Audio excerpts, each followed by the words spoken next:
Salut la famille, j'espère que vous allez bien, j'espère que la semaine elle a débuté bien chez vous, j'espère que vous avez profité de votre week-end en famille avec les amis. Comme vous le savez, nous sommes en mode Coupe du Monde des clubs. Hier, on a eu Bayern Auckland City, complètement une humiliation, un massacre avec la complicité de Monsieur l'arbitre 10-0. Vous avez ce massacre là sur votre conscience, ça ne servait à rien. L'arbitre qui donne 9 minutes de temps additionnel. C'est-à-dire une équipe d'amateurs plus. Des gars qui ont besoin d'avoir un autre boulot pour essayer de compléter ce que le football, c'est-à-dire ce qu'ils reçoivent du football pour pouvoir vivre contre des professionnels, c'est-à-dire profession au football. L'arbitre donne 9 minutes de temps additionnel. 10-0. J'espère qu'ils sont satisfaits. En fait, j'espère qu'ils se sentent bien.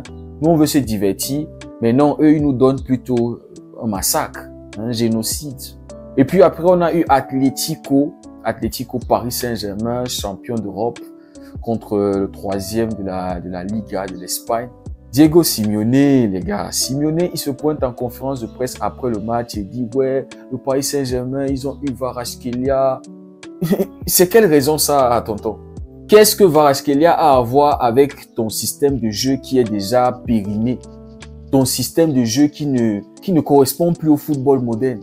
Au lieu de voir que tu n'es plus d'actualité, ton football est déjà démodé. Tu es là, tu parles de Kvaratskhelia. Il n'a même pas marqué. Ce n'est même pas lui qui provoque le penalty. Même le carton rouge, je pense même pas que c'est lui qui le provoque. Qu'est-ce que Kvaratskhelia a à voir? Combien tu as dépensé en début de saison? Julian Alvarez, à lui tout seul, a coûté combien? T'avais coûté combien? Qui t'a dit de ne pas évoluer dans ta façon de jouer? Et ça se voit que les joueurs, ils sont fatigués de ce style de jeu-là. Parce qu'il a des joueurs de qualité. Mais son système de jeu qui est toujours là, basé sur défense, basé sur... C'est ça qui plombe Atlético. Et il doit partir. Il n'y aura plus rien pour Atlético sous Diego Simeone. Et puis les amis, après ce match, on a eu un magnifique match entre Palmeiras et Porto. Franchement, deux équipes qui se valent. 0-0. Tellement de tirs, manque d'efficacité, manque de précision. Oh là là, un match super intense, très ouvert. Ça dit ça, c'était comme un match de tennis, comme du ping-pong. Mais personne n'arrive à concrétiser. Les amis, j'étais impressionné par Palmeiras. Je les ai jamais vus jouer. Franchement, ils ont donné la misère à Porto. Et là, je me pose la question, comment Inter Miami vont faire? Parce que les deux, que ça soit Porto, que ça soit Palmeiras, l'intensité à laquelle ils jouent, ça va être compliqué pour Inter Miami. J'aimerais voir comment ils vont se gérer Inter Miami. Mais le manque de précision, le manque d'efficacité, le manque de réalisme devant les goals, parce qu'ils se sont procurés tellement d'occasions. C'est-à-dire, à chaque fois qu'il y a un tir, il y a un joueur qui est là pour stopper, il y a un corps qui est là pour empêcher. C'est-à-dire, toujours. Le petit Estevao, c'est la première fois que je le vois jouer. Impressionnant, le petit. Homme du match d'ailleurs. Vitor Oké qui était aussi titulaire lors de ce match. On se souvient tous de Vitor Oké qui était arrivé l'année dernière à cause de Deco. Sa venue en Europe qui ne s'est pas du tout bien passée, franchement. Donc, les amis, un match super intense, mais pas de but marqué. Et c'est dans le groupe A où personne n'a marqué un but. Inter à la Ligue, il n'y a pas eu de but. Et maintenant, Palmeiras, Porto. Donc, tous, ils sont à un point. C'est comme si c'est le groupe de la mort, mais c'est pas le groupe de la mort. Inter à la Ligue, on a eu deux grands gardiens. Maintenant, Porto, Palmeiras, manque d'efficacité devant les goals. Les amis, aujourd'hui, on aura Chelsea contre Los Angeles Football Club. Et après ce match, j'aurai l'opportunité de voir Boca Juniors jouer au foot. Je les ai jamais aussi vus jouer au foot. Boca Juniors contre Benfica. Je pense que ça va être aussi un match très intense. Parce que je me rappelle de Barça-Benfica qui avait été très intense. Il y avait eu 9 buts sur ce match-là. Le Barça qui l'avait remporté avec un but dans les dernières minutes de Rafinha, bien sûr. Donc, j'aimerais vraiment voir ce match, voir comment Boca Juniors joue. Ça sera après le match de Chelsea contre LA. Olivier Giroud qui va affronter son ancien club. Donc, en parlant de cette Coupe du Monde des clubs, pour ceux qui aimeront parier, je vous invite à découvrir la plateforme BetWinner. Vous recevez 200% de bonus lors de votre première recharge. Surtout quand vous vous inscrivez avec le code promo DEREGO TV. Voilà les gars, donc n'hésitez pas à aller lancer un coup d'œil là-bas. Chaque pari que vous faites permet aussi de soutenir la chaîne puisque j'ai un petit truc là qui me donne chaque fois que vous pariez les gars. Donc, soyez responsables surtout. N'utilisez pas l'argent de votre business, l'argent que vous devez gérer, la maison, l'argent du lait du bébé. Utilisez l'argent des billets, l'argent des... Voilà, vous avez compris. Et les paris sportifs, c'est pour les responsables. C'est pas pour les mineurs.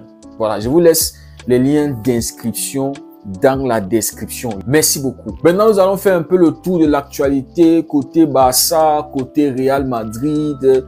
J'ai appris que Xabi Alonso a envoyé un avertissement à Mbappé et à Vinicius qui est en train de copier les mauvaises habitudes de Mbappé. On l'a vu, les amis, cette saison. Mais bon, commençons avec le FC Barcelone. On connaît tous la date de retour des joueurs pour la pré-saison. Ça sera le 13 juillet. Jusqu'à présent, Ter Stegen n'a aucun accord avec un club. C'est pas bon. Moi, j'aime pas les nouvelles comme ça. It's not good. It's not good. Moi, j'aime pas ça. Petrovic est la première option de Galatasaray pour le poste de gardien. Si cela ne fonctionne pas, ils se tourneront vers l'alternative parmi lesquelles il y a Ter Stegen.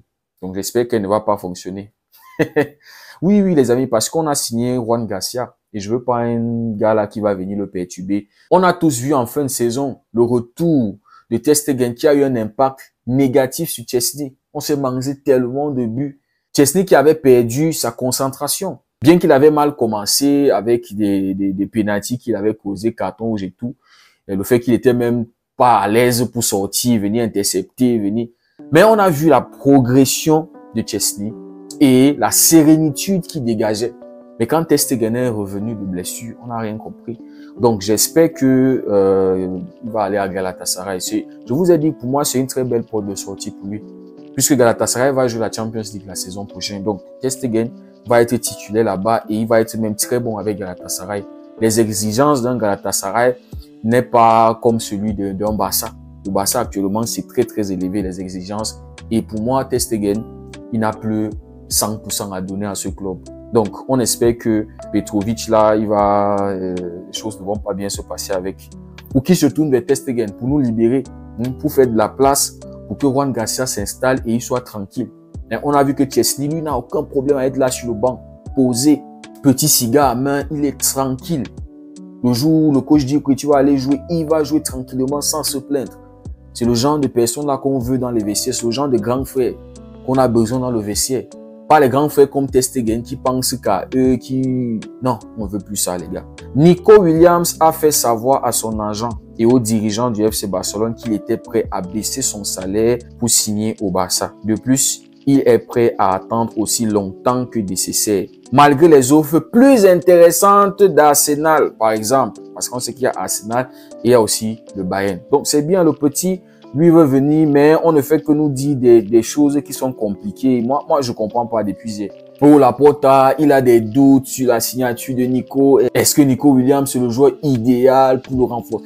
C'est-à-dire, les choses qu'on lit, franchement, en fait, je vous ai toujours dit que moi, tout ce que je lis là, je ne les prends pas au sérieux. Je les prends pas au premier degré. Moi, je lis juste et puis voilà, je passe. Parce que tellement de choses qui sortent, tu ne sais pas qui dit la vérité, qui ne dit pas la vérité, si c'est vrai ou si c'est pas vrai. Maintenant, les amis, il y a de ça quelques heures, on nous fait comprendre que Nico Williams a pris sa décision. Soit Barcelone, soit il prolonge avec Bilbao. Le joueur a décidé d'ignorer les offres étrangères et souhaite réaliser son rêve de déménager à Barcelone ou de rester dans son club. Franchement, les amis, moi, je comprends pas pourquoi il y a tellement de questionnements autour de ce joueur-là. Au Barça, il y a Anti-Flick et on a vu ce que Anti-Flick a fait des joueurs qu'on voulait envoyer en Arabie Saoudite. Des joueurs qu'on voulait qu'ils dégagent du club. Un jeune joueur de 22 ans, 23 ans, qui a encore une marge de progression. Franchement, je comprends pas. Et je pense que tout ça aussi, c'est à cause de Deco. Parce que sa préférence, c'est Luis Diaz. Mais bon, les amis, on continue de suivre pour voir ce qui va se passer à la fin de la journée. Maintenant, les amis, direction Real Madrid. Et on sait que demain, le Real Madrid va faire sa première sortie en Coupe du Monde des clubs. Et ça sera contre mon club Al Hilal. Donc, qui dit nouveau coach, dit des nouvelles stratégies, dit aussi des nouvelles instructions, dit aussi une nouvelle façon de jouer.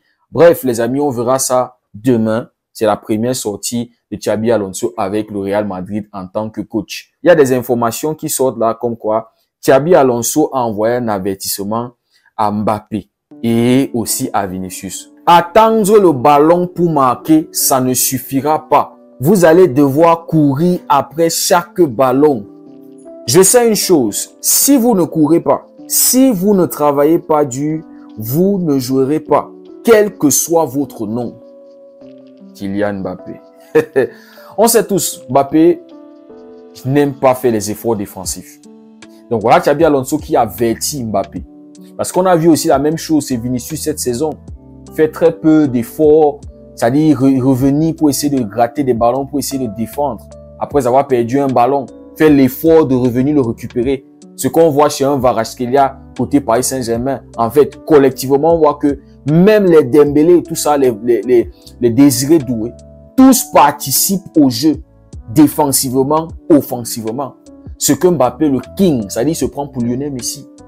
C'est-à-dire même Cristiano, lors de la finale de la Ligue des Nations, venait gratter les ballons chez Lamine Yamal, dans les pieds de Yamal, venait défendre. Cristiano, dimanche, Inter Miami contre Al Ahly.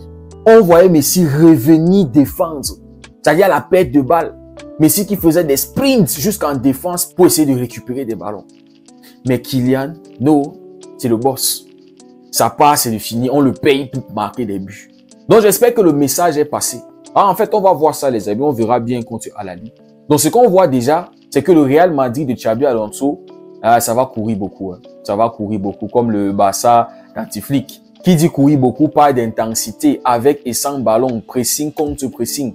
Donc les amis, ça annonce une saison prochaine qui va être très compétitif. Très compétitif. C'est-à-dire si Xabi Alonso réussit à rendre cette équipe travailleuse, c'est-à-dire tout le monde qui travaille ensemble. Les gars, ça va être compliqué, c'est-à-dire les classiques ou non. Ça va être très intense. Très intense.